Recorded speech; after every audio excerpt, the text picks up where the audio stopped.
Bonjour Goma, bonjour Ituri, bonjour Beni, bonjour Rutshuru, bonjour toutes les populations qui sont sous l'atrocité du terrorisme du M23, déjà identifié clairement par la communauté nationale comme internationale, comme soutenu par le Rwanda, l'ennemi clairement identifié par le chef de l'État Félix-Antoine Tshisekedi Tshilombo. Je vais dire ici bienvenue à vous tous qui êtes en train de nous suivre de partout où vous êtes branchés. C'est le Phare Télévision, la vie de la nation, qui vous reçoit des façons que nous analysons avec des sujets d'actualité aussi d'importance de la vie de la nation congolaise. On va aborder la question de la présidentielle 2023. Quel profil? Ici, je reçois avec réel plaisir un très grand monsieur, un communicateur du parti cher à Matata Ponyo. Je parle ici du leadership, gouvernance pour le développement. Il s'agit très bien de monsieur Jonathan Dioka. Bonjour et bienvenue. Bonjour, monsieur Daniel. Je me sens très à l'aise de vous savoir sur ce plateau de l'Effart Télévision. Qu'est-ce que ça vous dit? C'est un plaisir partagé, premièrement. Et puis, le plus essentiel, c'est les sujets de qualité que nous allons partager. Et cela va au-delà de vous et moi. C'est d'importance nationale. La vie de la nation, en un mot, comment est-ce que vous comprenez la vie de la nation? En tant que Congolais, bien sûr. Personnellement, je suis très intéressé sur ces sujets. Et personnellement, je suis très de près. Et c'est vraiment très important d'évoquer à tout moment, d'aborder à tout moment des sujets qui passent de l'actualité aux sujets importants de la nation, même s'ils ne font pas d'actualité à un certain moment. Et je vous dis d'abord mes encouragements sur les initiatives de telles.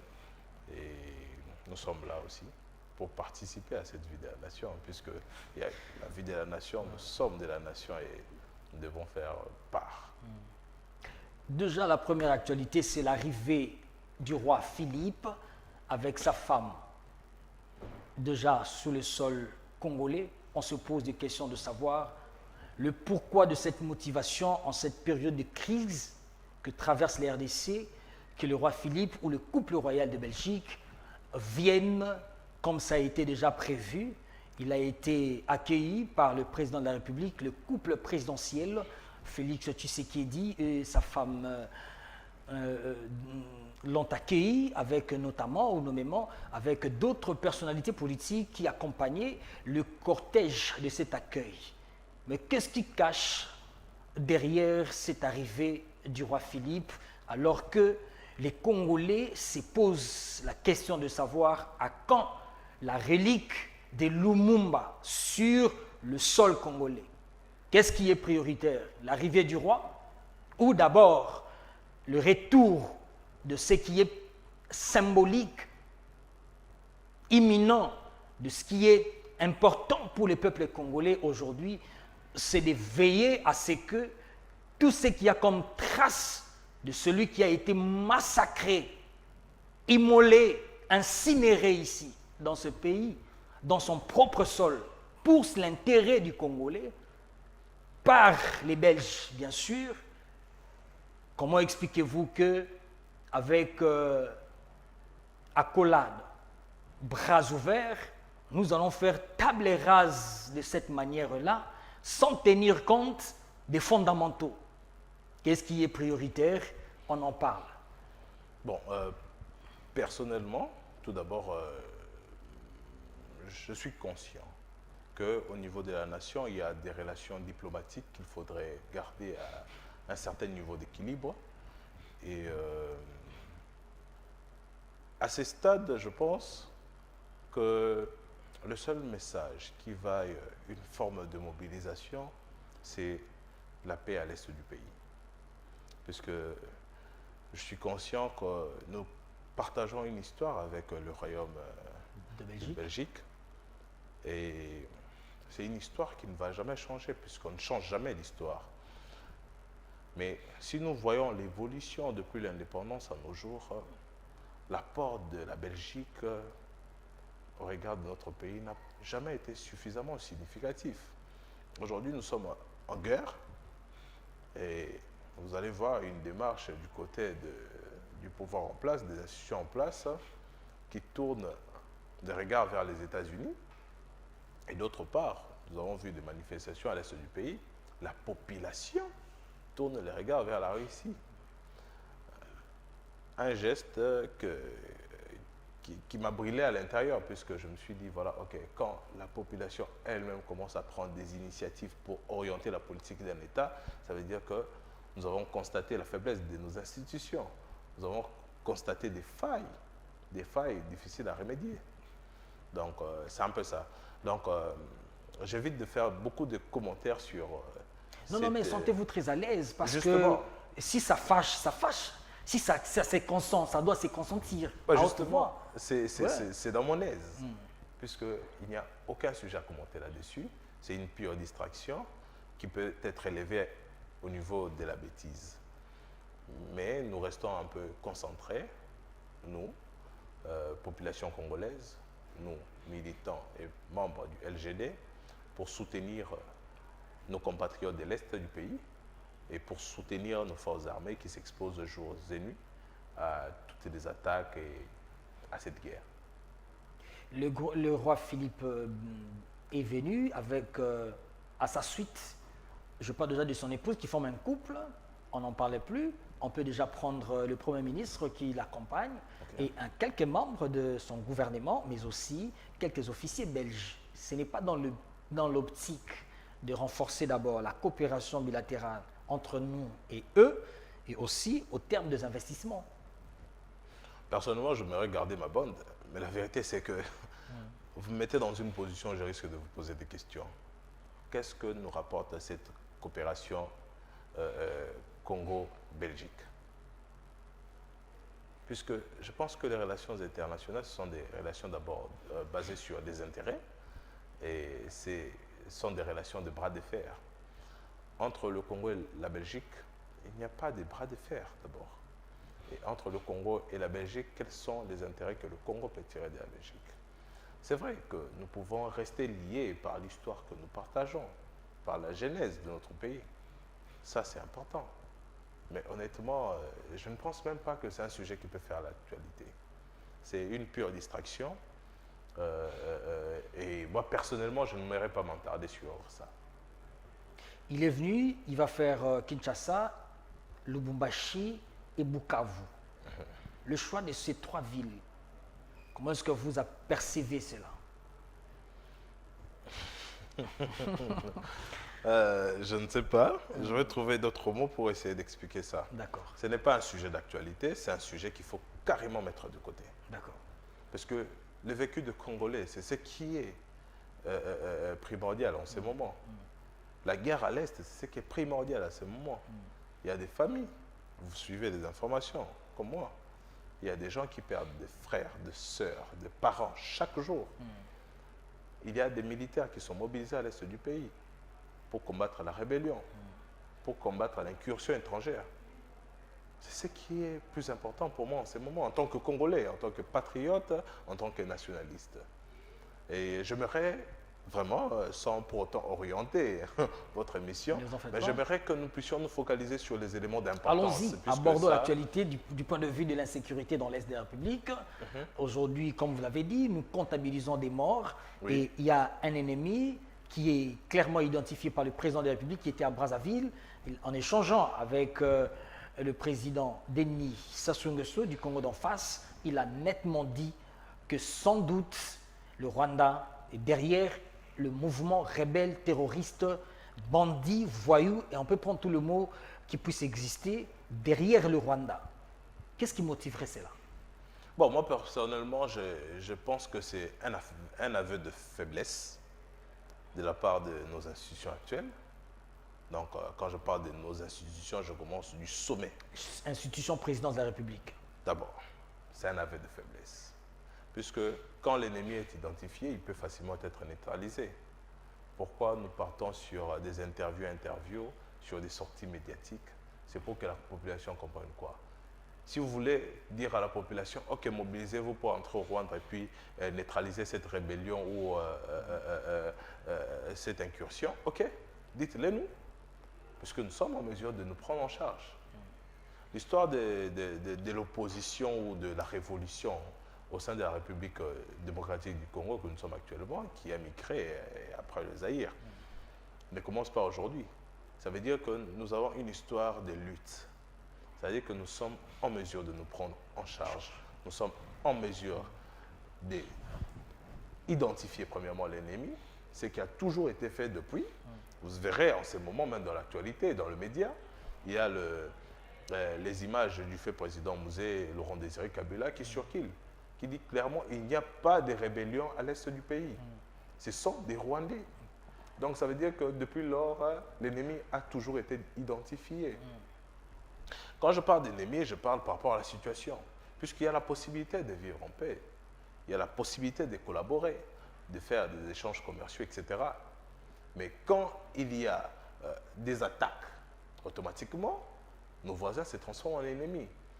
Et quand nous avons la possibilité d'identifier, de cibler l'ennemi, alors nous devons prouver que nous sommes une puissance. Et ça, nous le sommes, effectivement. Vous voyez même les classements en termes de forces militaires au niveau de l'Afrique. Le Congo figure. Mais le problème est au niveau du leadership à la tête de l'État. Moi, je pense qu'il y a beaucoup de complaisance. On ne peut pas gérer un État comme si on gérait sa maison ou sa petite cabine. Parce que la vie de tout un peuple, de plusieurs communautés, de plusieurs cultures, de plusieurs tribus, de plusieurs régions en dépendent. Je pense qu'on doit suffisamment être conséquent sur ce qu'on fait.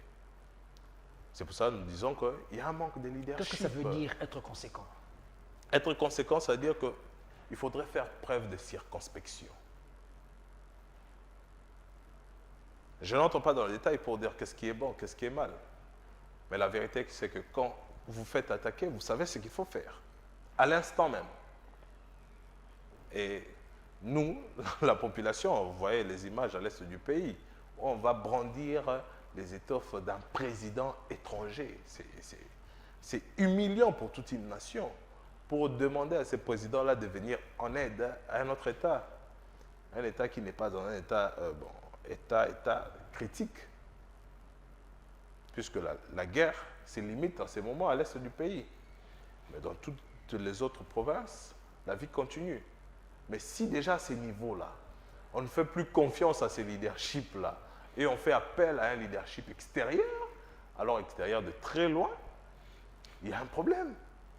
Ça veut dire que les faiblesses institutionnelles que pouvait autrefois constater qu'une certaine catégorie de personnes qu'on pouvait considérer comme intellectuelles, aujourd'hui tout le monde peut le voir. Tout le monde peut savoir que nous avons un président de la République qui n'est pas en mesure de prendre ses responsabilités. Nous avons un pouvoir qui ne sait pas s'exécuter. Et le plus grave dans ça, on essaye d'indexer permettez de dire comme ça, les agents exécutifs, c'est-à-dire l'armée, etc., etc. Donc, il y a vraiment un problème de leadership. Je vous rappelle encore l'histoire, puisque le président Matata Mponyo est entré au gouvernement comme Premier ministre en 2012 et puis est ressorti en 2016. C'est en 2013 que nous avons complètement anéanti les M23. Complètement. Ça n'existait même plus jusqu'à aujourd'hui. C'est-à-dire que quand il y a un leadership conséquent, quand il y a un leadership exemplaire, un leadership de qualité, ce que nous appelons chez nous un leadership transformationnel, il y a des réformes importantes qui sont prises. Il y a des décisions objectives qui sont prises pour permettre le développement. Et nous, à notre niveau, nous savons qu'un développement n'est pas un fait du hasard. Tous les faits économiques, ce ne sont pas des faits de hasard. Ce sont des conséquences de certaines décisions. Et pour atteindre un développement, il faudrait d'abord mettre en place le cadre du développement. Le cadre, c'est-à-dire la fondation, puisque le développement ne vient pas du hasard. Pour qu'un mouvement, une structure, une nation ou quelconque quantité puisse se développer, il faudrait mettre les bases. C'est ce qu'on appelle le cadre du développement. Et ça passe par la sécurité. OK? Et plusieurs autres indicateurs qui permettent à ce que, quand cette fondation est posée, alors on peut entrer dans les activités qui favorisent les développements. Malheureusement, ces bases-là ont été posées, mais nous entrons dans une scène théâtrale, permettez-moi de dire comme ça, qui ne permettent pas à exploiter ces éléments de développement. Avant que vous n'allez plus loin, moi-même, personnellement, je vais évoquer l'affaire de Bukangalonzo. On parle de détournement à gauche, on parle de passation de marché gré à gré. Mais moi, je me pose une question. Si les fondamentales de Bukangalonzo étaient pour que la population congolaise puisse améliorer en fait, l'objectif était d'améliorer les prix des denrées de première qualité, des premières nécessités. Dans le prix, au prix du marché. Si c'était ça l'objectif, pourquoi après le président Matata, Bukangalonzo n'existe plus? On se pose une question. Assez récemment, il y a eu toute une commission parlementaire qui a fait une descente à Bukangalonzo. On a vu les maïs qui étaient en train de pourrir. On a vu des engins qui existent. Les sites n'est pas vendu, n'est pas morcelé en parcelles, ça existe. Déjà, quand il faut parler de détournement ou de quoi que ce soit, je pense qu'il faudrait qu'on pose des analyses suffisamment intelligentes. Ok, on parle de détournement. On va y revenir. À quel chiffre? On va y revenir, puisqu'on va vraiment aborder ça aussi de façon distincte. Ça, c'est très important parce que je pense que comme vous êtes là, vous allez répondre aux questions qui fâchent autour de tout cela. Mais en même temps, restons d'abord dans l'Est de la République, puisque la question de l'insécurité est en train de préoccuper. Aujourd'hui, tout le monde veut que le chef de l'État réagisse comme un Poutine vis-à-vis de l'Ukraine. Êtes-vous de même point de vue? Bon, après, quand il y a quelque chose qui vous dérange, il y a des mesures préventives qu'on peut prendre. Il y a des mesures pour atténuer. Mais quand la chose perdure, la guerre à l'Est de la République a duré combien de temps? Il faut se poser la question. Ce qui dérange, c'est ça. OK? Puisque s'il y a une force qui a été en mesure d'éradiquer complètement les M23, mais expliquez-moi d'où est-ce qu'ils sont répartis. Ça veut dire qu'il y a une faiblesse qui s'est manifestée. Parce que je le vois très mal qu'il y ait que les M23 soient complètement neutralisés et puis au bout d'un moment ils reviennent avec force pour être en mesure d'attaquer tout un État. Ça veut dire qu'ils ont été servis sur un plateau complètement garni, voire un plateau d'or. C'est ce que nous constatons tous. Quand je parle là, je parle aussi comme citoyen congolais, comme le peuple. Je suis le peuple. La faiblesse à la tête de l'État. Il faut frapper, oui ou non? Justement. C'est là que nous sommes. Justement. Il faut poser une action militaire ou non. Il faut aller sur des voies diplomatiques. Qu'est-ce qu'il faut en clair? Moi, en tant que peuple, je vous dis quoi? Les massacres doivent arrêter tout de suite.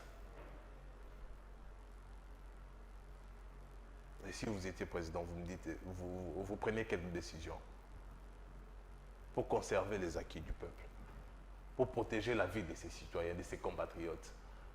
En tant que peuple, je vous dis tout de suite que les massacres doivent arrêter. Du point de vue militaire, on peut faire face au Rwanda? Le Rwanda, ce n'est même pas une puissance militaire du point de vue régional. Le Rwanda peut être écrasé en 1 minute. Et vous irez plus loin. Vous allez vite constater qu'il y a des manœuvres politiques, économiques qui sont un peu autour de cette question. Puisque s'il faut détruire le Rwanda, je ne parle pas de M23, je parle du Rwanda, en 1 seconde, ça peut être fait. C'est faisable. Sur tout le point, les études ont été menées et vous le verrez. Allez sur Internet, vous allez voir. C'est très faisable, mais ça veut dire que quelque part, il y a une main noire. Il y a une volonté politique, il y a peut-être une volonté politique guidée par des ambitions purement économiques qui font en sorte que cette guerre persiste. Puisque, vous savez, vous êtes d'accord avec moi, vous voyez la guerre entre la Russie et l'Ukraine, après les sanctions de la communauté européenne, vous avez vu comment la Russie a riposté et comment son économie a profité de cette guerre-là. Ouais. Après, on se pose la question, ok, la Russie, si elle est suffisamment puissante, pourquoi elle n'arrive pas à faire tomber Kiev? Peut-être que la volonté est que la guerre perdure, puisqu'il y a des éléments économiques importants qui en découlent. Et je pense que nous sommes dans la même situation. Nous sommes dans la même situation. Ce que je veux dire, c'est que nous devons nous rappeler du pacte social, du contrat social que les dirigeants doivent avoir à l'égard de leurs dirigés, à l'égard de la population, à l'égard de ceux qui ont cru en eux. À la base, c'est d'abord la protection de la vie humaine. Ce qui n'est pas respecté, on s'en fout complètement. Et ça, c'est une erreur que nous ne sommes pas prêts à pardonner aujourd'hui. Vous savez qu'on compte combien de millions de morts à l'Est en ce moment? Plus de 20 millions. Depuis cette guerre à l'Est a commencé. C'est tout simplement criminel et inacceptable. S'il faut aller par le voie des armes, nous sommes prêts. Et je ne vous mens pas, s'il y a un leadership sérieux à la tête de ces pays, et on appelle la jeunesse congolaise à prendre les armes pour aller se battre contre le Rwanda, vous verrez. Mais en ces moments, si on fait même appel aux jeunes pour s'enrôler dans l'armée, on sait que c'est pour quelques caciques et quelques bourreaux qui vont en profiter. Et ça n'attise même pas cette flamme-là de servir son pays, puisque le besoin du pays, ou encore les acquis de ces combats-là sont détournés vers des individus inanimement identifiés. Et ça, c'est inacceptable. Oui. C'est pour ça que nous avons manifesté. Il y a des images dans tous les réseaux sociaux. Vous allez voir que nous avons voulu donner la force aux forces militaires, au FARDC. Nous avons vu, bon, sans toutefois vous prendre la parole, ouais, nous avons vu les députés du Nord Kivu mobiliser des fonds envoyés dans l'Est. Dans 48 heures, ils l'ont fait. Mosoko Dia aussi a quelque peu initié des rétrocessions au niveau de leurs émoluments en tant que député de la Chambre basse du Parlement national. Mais vous, au niveau du LGD, quelles sont les initiatives au-delà de quelque peu de sit-in que vous avez organisé? Qu'est-ce que vous, au terme d'enveloppe, parce qu'on a besoin de ça, est-ce que vous pensez aussi accompagner les FARDC? L'enveloppe, pourquoi en faire? Accompagner les FARDC qui sont une institution de l'État à aller combattre avec les M23 comme vous le suggérez. L'enveloppe, pourquoi? Qu'est-ce que Matata Pogno, pour le citer nommément, initie dans ce sens? Voilà, je sais que je ne suis pas journaliste, c'est vos questions et moi je vais répondre, mais l'enveloppe, pourquoi en faire? Vous savez, ça c'est une hypocrisie à laquelle je ne pouvais pas entrer. C'est de la bassesse. Quand vous voyez les constituants d'une institution régulièrement étatique entrer dans des actions privées, pourtant ils ont le pouvoir de poser des actions régulières en raison de leurs fonctions, mais ils ne le font pas. Ils sont en mesure de voter un budget spécial pour cette guerre-là, ils ne le font pas. Ils vont mobiliser quel fonds? C'est de l'hypocrisie, c'est de la propagande. Et c'est sale. Ça s'apparente simplement à la médiocrité. Et c'est ce que nous voulons changer. C'est ce que nous voulons changer. Puisque, dites-moi, ils sont en mesure de prendre des résolutions aujourd'hui. En tout cas, si je me trompe, dites-moi. Vous avez un avis? Ils sont en mesure de prendre des mesures. C'est de l'hypocrisie, simplement, et de la propagande. Et laissez-moi vous dire, une fois de plus, que c'est de la médiocrité. Puisque c'est une affaire nationale, c'est une affaire d'État. Et les décisions que nous devons prendre aujourd'hui, ce sont des décisions au niveau étatique. Ce ne sont pas des organisations tribalistes ou députés. Non, qu'est-ce que ça veut dire? Puisque À l'est du pays, quand les gens meurent, Kinshasa est affecté. À l'est du pays, quand les gens meurent, l'Équateur et consorts, toutes les provinces de la République sont affectées. Déjà, c'est rassemblé dans ces formes de caucus-là n'incarne même pas un idéal qu'on peut exposer sur la vie publique. C'est que de l'hypocrisie. Vous ne le ferez pas. Comment? Vous ne le ferez pas. Faire quoi? Un accompagnement comme ça, un soutien financier Il y a un à l'endroit des femmes. Vous savez, vous ne le ferez pas. Laissez-moi vous rappeler une histoire. Vous savez, ça ne vous intéresse pas. Laissez-moi. Les questions sont vôtres, les réponses sont miennes. Permettez-moi de parler, je parlerai vous bien. êtes libre. Je vais vous rappeler une histoire.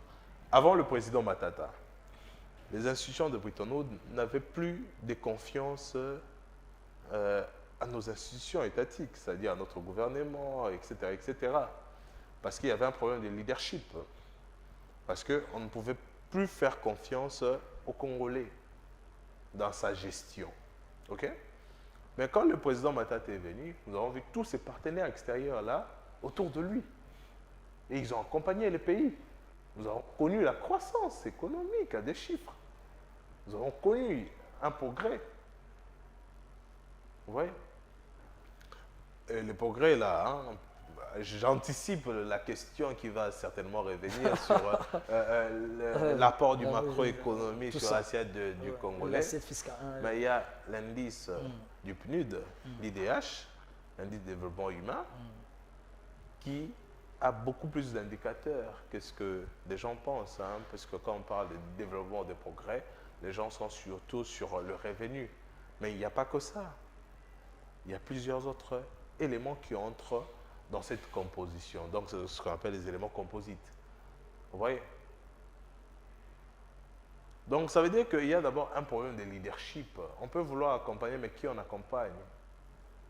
Est-ce que cette personne-là incarne l'idéal?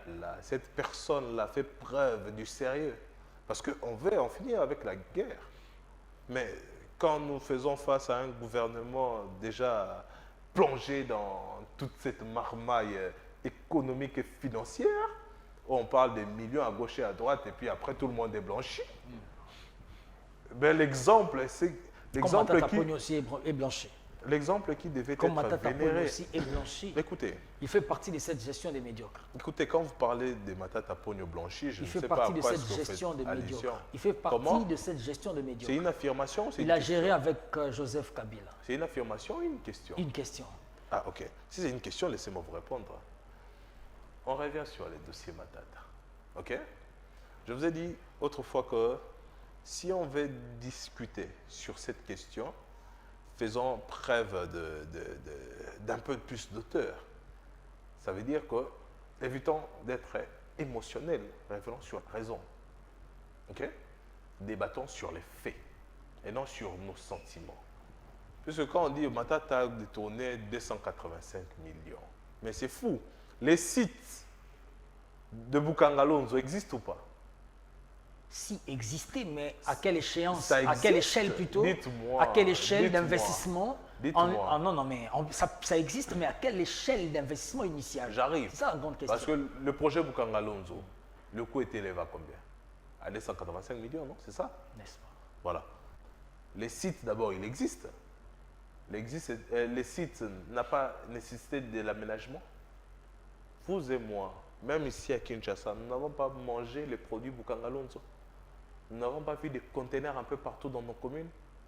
Il y a eu une exécution, il y a eu des gens qui ont travaillé. Mais les détournements n'excluent pas tout ça. Ah, okay, on peut me gérer, on peut me gérer tout en faisant, en posant des actions. Je vous demande avec toute élégance d'essayer de venir avec des éléments un peu concis. Ça veut dire, Matata Pogno a détourné combien? Ok? Quand vous dites que Matata Pogno a détourné autant, c'est en mesure restons dans les chiffres. D'évaluer. Restons dans les chiffres du rapport de l'IGF. Ok. Restons parce que c'est l'institution et l'organe habilité qui a investigué. Restons dans ce chiffre-là. Ok. Vous affirmez ou vous confirmez? C'est quoi les chiffres de l'IGF? Après ça, on doit savoir. Non, mais vous devrez répondre à cette préoccupation. Je n'ai pas parce que ça fait objet d'une Vous savez, le président Matata, comme exemplaire, comme la personne qui incarne ces leaderships transformationnels que nous voulons voir à la tête de l'État, a demandé personnellement à l'IGF de faire un audit sur lui. Depuis qu'il était au BSECO, jusqu'à ce qu'il sorte de la primature de l'État, ça a été fait. Mais où est ces rapports-là d'audit? Vous savez, même la partie défenderesse a besoin d'avoir suffisamment d'éléments pour savoir de quoi est-ce qu'on l'accuse. Puisqu'on parle de détournement, ok, d'accord, vous parlez de ça, mais mettez-nous dans une position où on peut se défendre. Mais je ne vais pas plus loin. Je reviens toujours sur ces dossiers, mais j'essaie un peu d'aborder la partie juridique. Ok? Nous avons des outils que nous avons mis, nous tous, en place. Ok?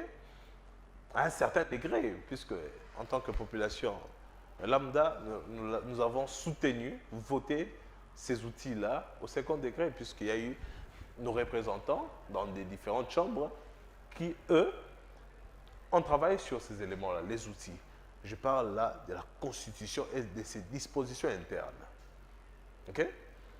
La Constitution lie ces deux personnalités, le président de la République et le Premier ministre.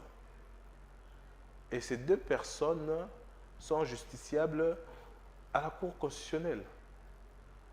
Président de la République et Premier ministre. Mais la faiblesse de nos législateurs, les gens que nous avons tous votés, hein, et ça c'est une interpellation à la population, puisque les élections c'est demain. Ok? Les élections c'est en 2023. Il faudrait choisir qui nous votons.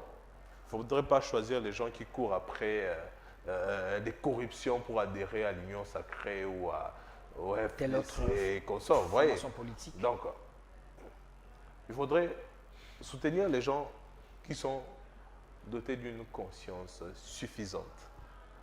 Pas débordée, suffisante. Pour savoir que j'ai reçu un mandat du peuple et je dois faire preuve de beaucoup plus de responsabilité. Nous sommes en train de poursuivre... Permettez que je finisse cet élément. Allez-y. Les législateurs ont statué sur les statuts d'un ancien président de la République. Qui veut qu'un ancien président de la République soit sénateur. À vie. Et il y a une juridiction spéciale pour le président de la République.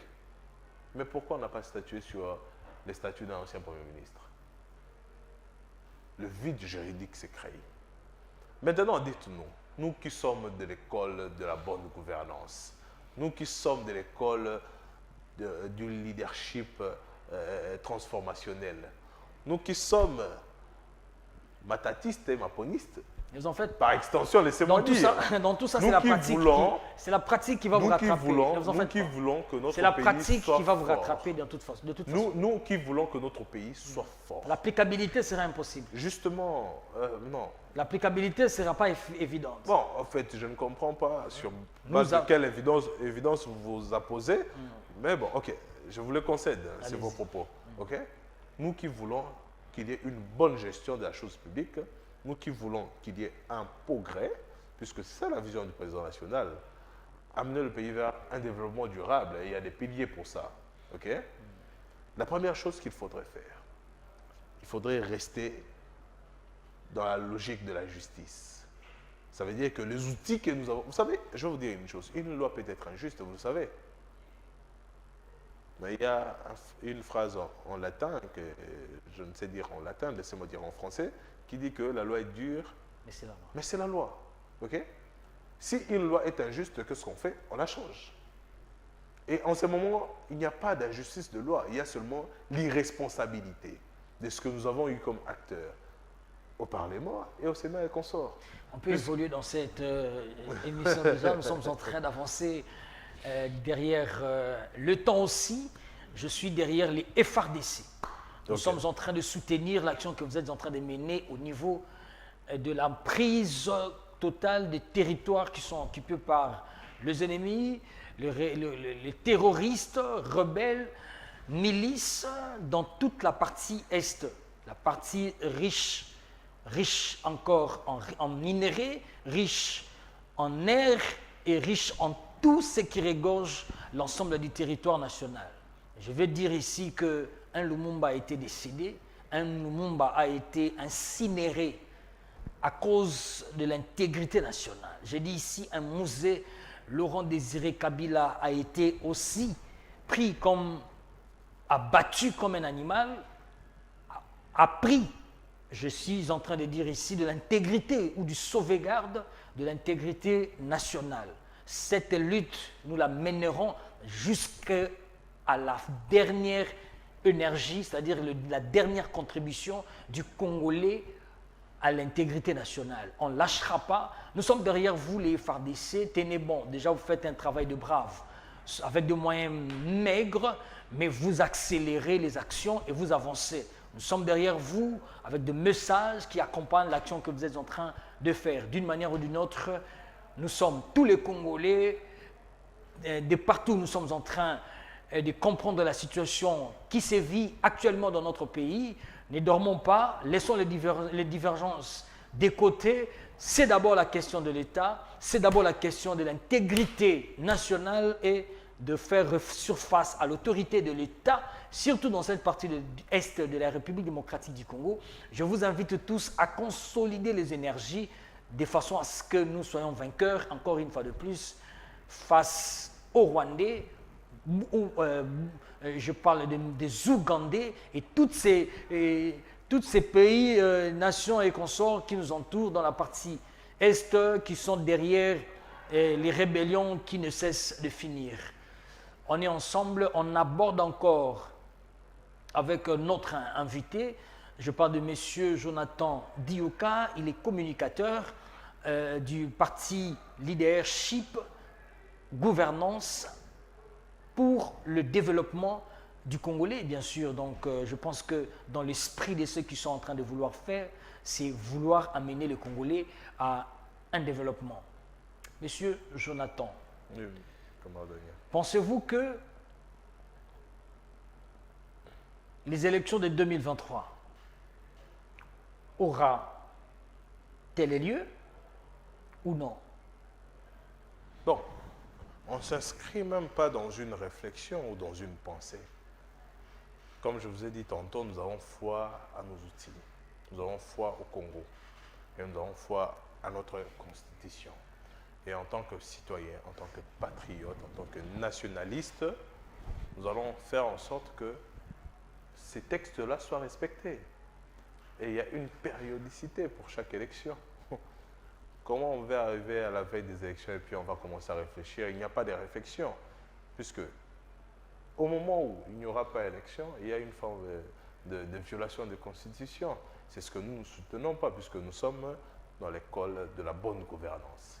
Et cette bonne gouvernance veut que nous soyons du côté du respect des textes, de la loi et de la justice.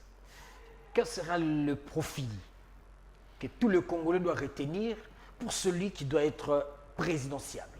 Voilà, ça c'est un sujet qui me passionne profondément, puisque avant de m'affirmer complètement avec une formation politique, j'ai compris que par essence, vous voyez, quand vous regardez toutes les formations politiques qui existent en RDC, vous allez vous rendre compte qu'ils ont presque la même vision, les progrès, les développements, le développement durable, Comme etc. vous aussi, Oui, développement. bon, sauf que nous avons une spécificité, nous avons des particularités, parce que les programmes, la vision est claire, elle est suffisamment argumentée pour comprendre que, ok, on parle d'un développement durable, ça passe par quoi? Okay? Il y a des piliers pour ça. L'idéologie aussi, elle est presque la même. Parce que toutes les formations politiques ont la même idéologie, la social-démocratie. Vous voyez? C'est pour cela, l'autre fois, j'ai entendu un nez que je respecte suffisamment qui parle de la transhumance. Non, ce n'est pas de la transhumance.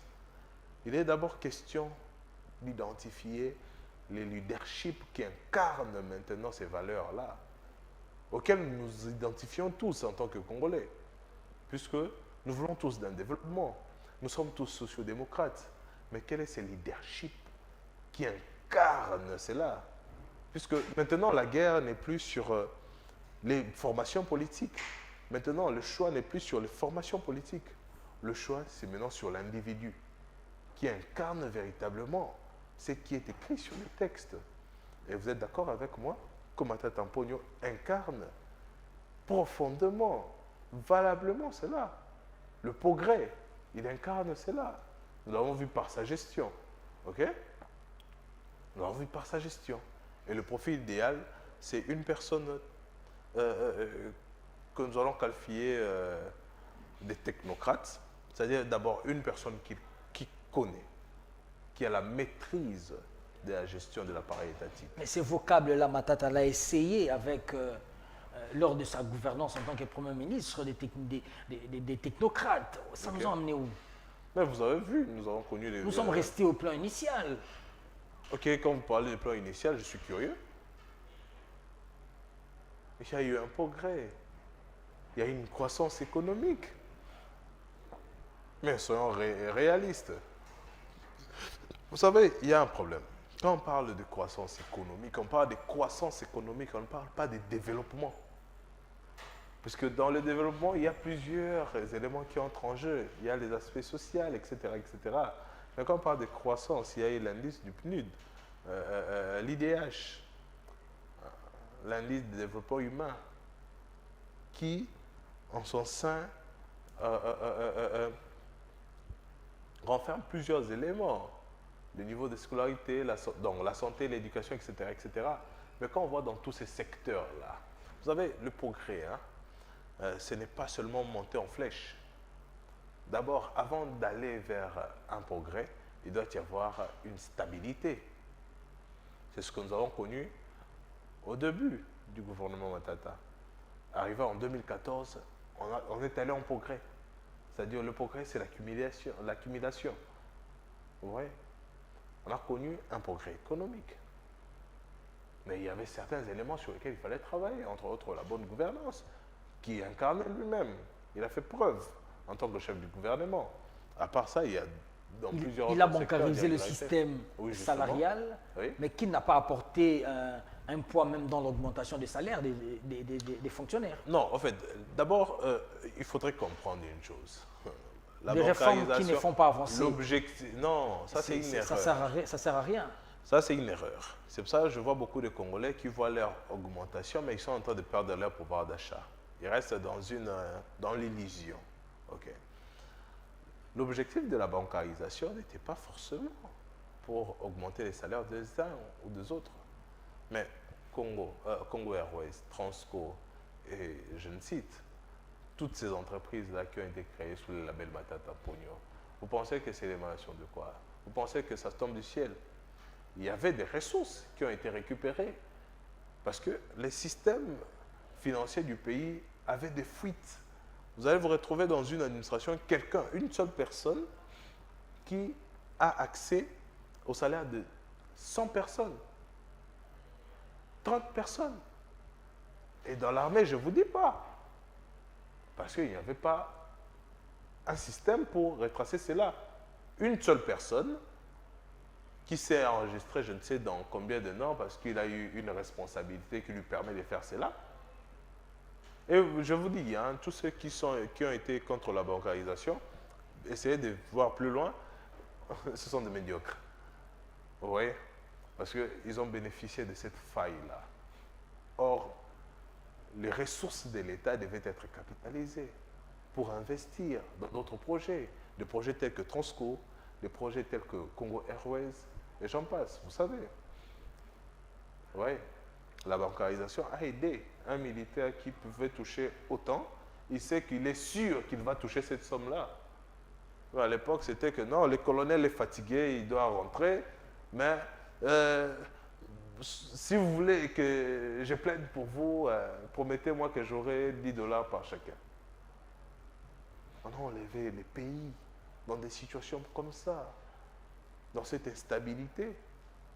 Quel profil Le profil est pour le prochain président de la République? Le profil est d'un technocrate. Pourquoi technocrate?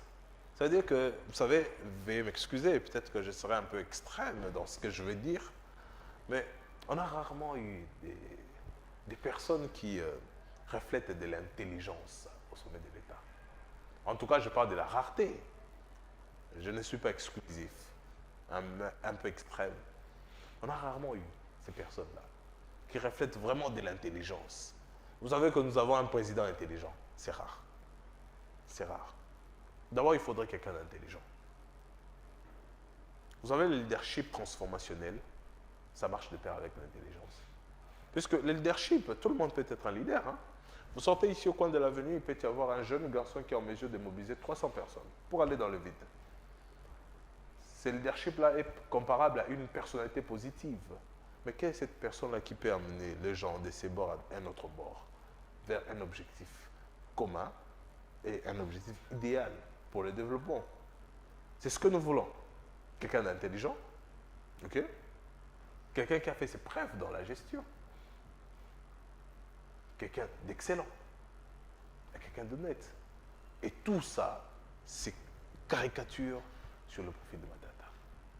C'est identifiable, ça s'imprime, c'est ce qu'il incarne, c'est ce qu'il représente. Vous voyez? Vous savez, je vais vous dire une autre chose. Vous savez, tous ces débats sur détournement et tout, sans le mentir, c'est généralement les citoyens qui n'ont pas eu peut-être accès à certaines choses à cause de tous ces détracteurs de la République qui ont cette facilité de croire à ces choses-là. Même le président Matata, il est adulé par les intellectuels, par ceux qui ont eu la chance d'étudier. Parce que nous connaissons, nous savons lire les indicateurs, nous savons lire les chiffres. Nous connaissons, vous et moi, c'est que c'est l'inflation. Mais le bas peuple, ceux qui n'ont pas eu accès aux études. Oui, c'est tout un problème. Et c'est pour cela que vous allez voir, quand vous passez au LGD, hein, au siège national du LGD sur Ngoma, il y a un engouement terrible. Si vous allez même sur les sites, sur le forum du LGD, il y a un engouement terrible. Parce que nous connaissons quand même. Et nous allons travailler. C'est pour ça que nous nous sommes engagés, nous aussi, pour descendre dans le fond. Pour ceux qui ne connaissent pas c'est quoi le cadre macroéconomique, c'est quoi l'inflation, c'est quoi le progrès, c'est quoi le leadership, nous allons l'expliquer pour qu'ils s'unissent à nous. Et c'est déjà quelque chose qui s'est fait. Hein? Parce que l'épreuve peut mieux prêcher que tous nos discours pour qu'ils nous suivent dans cette dynamique et permettre à ce que le président Matata, président national du LGD, soit le président de la République en 2023. C'est chose qui va être faite. Nous lui avons vu avec M. Martin Fayoulou Madidi conjuguer des échanges, c'est serrer la main. Pourquoi cette alliance-là? Bon, en fait, se serrer la main ne parlait pas d'alliance. Hein. En entrant dans le plateau, je me suis serré la main avec vous, mais nous ne sommes pas entrés en alliance. Nous sommes investis par le Congrès et la décision du Congrès nous a positionnés comme parti de l'opposition.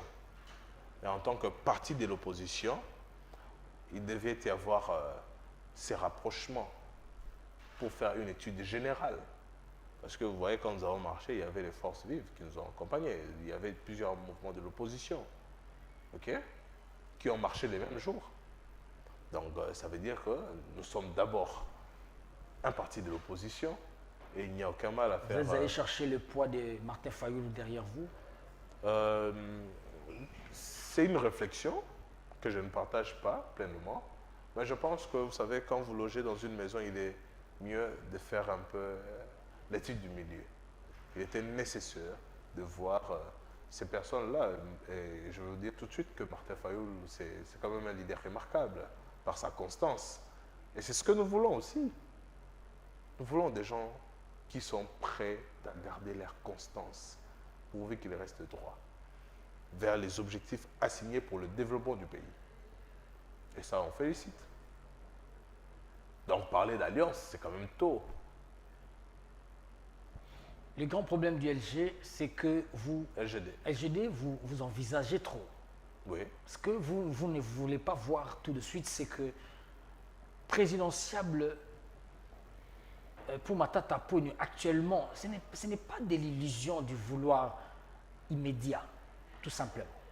Parce que déjà le parti n'est pas assez planté ou implanté, le parti n'est pas assez représenté, ce n'est qu'un fœtus, s'il faut prendre ce vocable-là aussi biologique.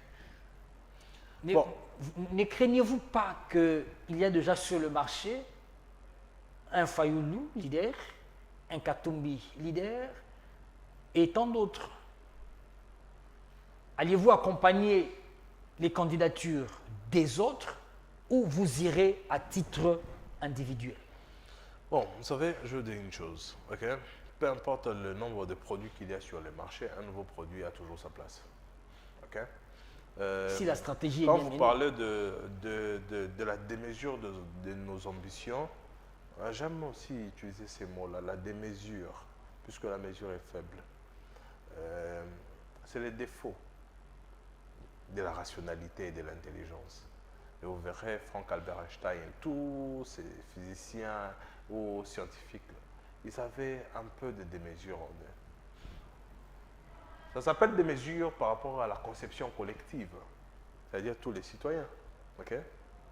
Puisque on doit admettre à un certain moment que le niveau des connaissances n'est pas généralement la même. Le niveau des connaissances n'est pas généralement pareil chez tout le monde.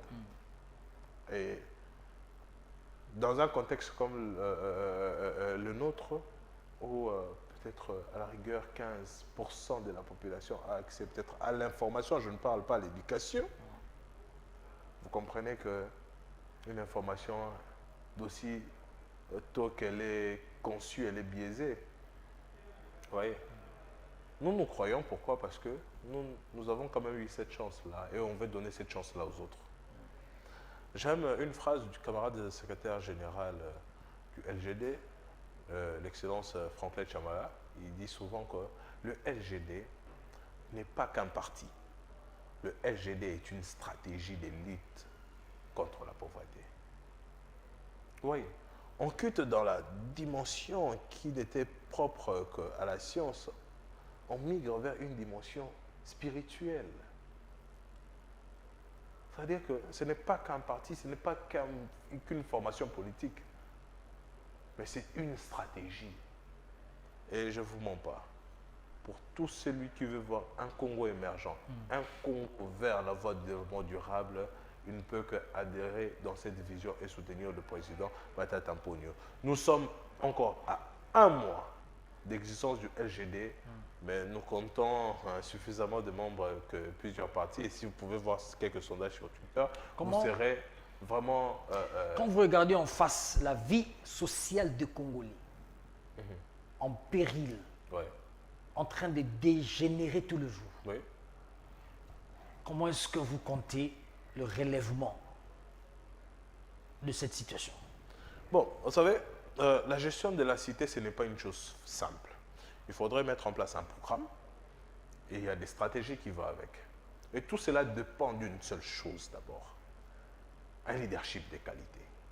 Vous savez, parce qu'aujourd'hui, on peut mettre un programme en place et puis après 2 ans, le programme ne sait plus résoudre le problème, le besoin de l'instant.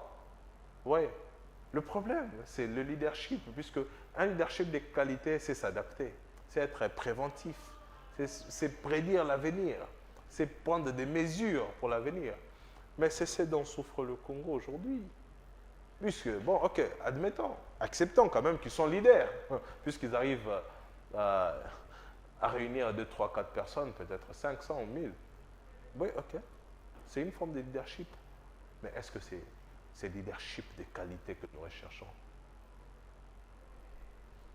C'est ça le souci du Congolais. Vous comprenez qu'aujourd'hui, ce n'est plus une question de formation politique. Le LGD, c'est une stratégie. Et que vous soyez de autre bord, le LGD est toujours ouvert. Ce n'est plus une question... Le Congolais doit manger, le Congolais doit se vêtir, le Congolais doit s'acheter des maisons sans détournement, Ouais. comme le faites beaucoup d'entre vous. Ouais. Le Congolais doit vivre de son salaire. Ça sera quoi la politique? C'est ça que je vous dis. Je reviens encore. Et je ne cesserai de dire ces mots, le leadership. Je vais vous expliquer une chose. Vous savez, tout le monde s'empresse à entrer dans des magouilles, dans des corruptions, dans des détournements. Pourquoi? Parce qu'il n'y a pas un leadership conséquent, un leadership responsable, un leadership qui veut que, voilà, tu as la tête de la chaîne, mais celui qui est en bas aussi doit se retrouver. Mais quand il y a un leadership tel que celui qu'incarne le président Matata Ponyo, ça veut dire que le cadre du développement sera basé. Dès que le cadre du développement est placé, il y aura un développement. Parce que l'objectif est qu'en 5 ans, nous serons en mesure de faire un bond de 25 ans. En 10 ans, nous serons en mesure de faire un bond de 30 ans. C'est pour ça que le président Matata a dit que d'ici 2030, nous serons en mesure d'être un pays émergent. Vous voyez? Et quand les bases sont placées, ce n'est plus une question d'être attaché à telle ou telle autre institution, puisque tout le Congolais, départ chez lui, peut bien vivre. Tous les Congolais, départ chez lui, peut avoir accès aux services sociaux de base. Ça veut dire la santé, l'éducation et tous ces services, l'électricité qu'on sort. C'est ça le social. Le social, ce n'est pas que les revenus, puisque vous pouvez avoir un revenu important, mais le niveau de vie, s'il n'est pas stable, qu'est-ce que vous en faites? C'est un souci. Je vous explique. Une maison qu'on va peut-être à Kitambo ici à 400 000 $, une parcelle comparable à un terrain vide, mais vous partez dans un pays étranger qui est développé, un pays développé, je ne parle pas en développement, un pays développé, vous pouvez avoir une maison, une très belle maison à 50 000 $. C'est un problème de quoi? C'est un problème de pouvoir d'achat. Ça veut dire que vous pouvez avoir suffisamment de ressources, mais vous n'êtes pas en mesure de vous procurer un bien quelconque ou avoir accès à certains services. Nous sommes en train de finir déjà cette tournure d'émission avec notre question qui nous a conduit depuis bien des temps. Nous sommes en train d'avancer et finir déjà progressivement. On dit merci à notre invité. Merci d'être parmi nous. Sinon, un mot des conclusions. Ok, mais je vous remercie. Un mot de conclusion, je m'adresse personnellement en tant que Congolais, patriote, national, en tant que jeune. Jeune qui a cru à la vision du président national, le camarade professeur sénateur Matata Mponyo. J'appelle à la jeunesse. Je fais un appel à la jeunesse, venez rejoindre le LGD, venez rejoindre cette vision, puisque c'est l'alternative, c'est le parti de l'avenir. Et la vérité, c'est que nous connaissons la plage politique actuelle et le LGD, c'est le remède. D'accord. Merci beaucoup, le LGD, c'est le remède. Je suis très content d'être parmi vous. C'était La Vie de la Nation. Vous nous aviez reçus. Restez branchés au programme de l'EFAR Télévision. On se retrouve